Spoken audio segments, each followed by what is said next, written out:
这只猴子的武魂，我就收下了。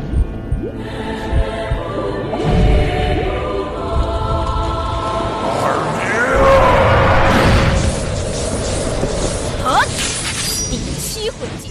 До того, как стать морским богом, Тансан несколько раз столкнется со своими самыми главными противниками – Бибидун и Тяньрэнсюя. И не всегда результат битвы будет положительным. Например, в одном из сражений с Бибидун Сан сильно пострадает. Но в этом видео мы подробнее поговорим о самой первой битве Сана с Бибидун. Это произойдет, когда Сан вернется на континент и будет направляться к своим родителям, намереваясь воскресить Сяову. Проходя через Звездный лес, он столкнется с Бибидун и ее отрядом титулованных. На самом деле Бибидун — это самый грозный враг Тансана. У них есть одно важное сходство – они оба имеют парные духи, но в случае Бибидун это духи-близнецы, что еще большая редкость на континенте. Оба ее духа – императорские пауки, один из которых обладает величайшим ядом этой эпохи от 100-тысячелетнего духовного зверя, а другой – император пауков, пожирающих душу. Он позволяет использовать злой метод поглощения чужой силы.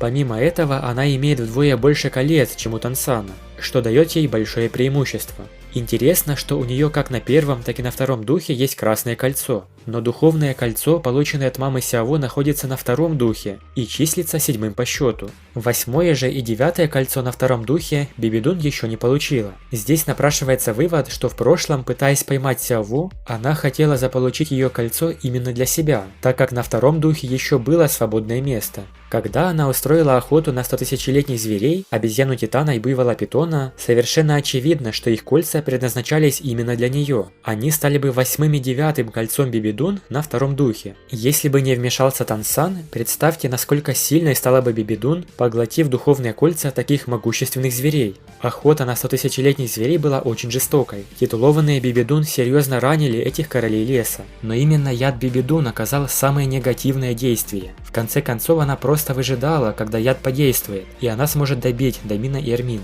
Но тут внезапно засиял яркий золотой свет. Он появился позади ничего не подозревающего титулованного призрака. Тот жалобно закричал. Черные потоки энергии, окружающие его, мгновенно разрушились, обнажив его истинное лицо. Сильная боль заставила все его тело исказиться. В 5 метрах перед ним тихо появилась фигура с большим трезубцем в руках. Дух титулованного призрака был уязвим к сиянию морского бога, и через мгновение трезубец Сана уже пронзил его сердце. Видя, как призрак внезапно умирает у него на глазах, не оставив даже тела, титулованный Хризантема испытывал боль хуже смерти. Ведь они с призраком были лучшими друзьями, более 60 лет, почти всю жизнь. Все титулованные и Бибидун были ошарашены таким нападением. Мгновенно убить титулованного было невообразимо. Даже если это была внезапная атака, она все равно была неслыханной. Тансан в это время скрывался под защитой покрова безбрежного моря, и никто не мог обнаружить даже его ментальную энергию. Тансан приказал раненым зверям вместе с Сяову бежать как можно дальше, а сам, скрывая их побег с помощью своей сферы, остался один против Бибидун. Злая аура, которую излучала Бибидун, была даже более чистой, чем у короля убийц в то время, и еще более ужасающей. Даже свет морского бога не мог так просто на нее повлиять. Ее уровень уже был 99-й, и Тансан почувствовал силу, схожую с боссом Си. По духовной силе, костям и кольцам Сан сильно отставал от Бибидун, но у него была одна вещь, которой не хватало Бибидун – преимущество наследника бога и его священное оружие. 99 рангов духовной силы Бибидун полностью взорвались, но даже так она все равно была отброшена назад огромной силой от атаки трезубца. Бибидун была в ярости не только из-за зверей, но и смерти своего титулованного. Тогда она использовала свои самые сильные навыки и духовные кости. Сан оказался в огромной опасности. Только благодаря появлению фигуры морского бога он мог спастись от Бибидун и 4 титулованных. Морской бог с помощью навыков трезубца полностью обезвредил противника. Бибидун была разрезана на множество кусочков, но эти части начали постепенно собираться вновь. Непобедимое тело Бибидун давало ей практически бессмертие. Только став морским богом, Сан сможет окончательно победить Бибидун.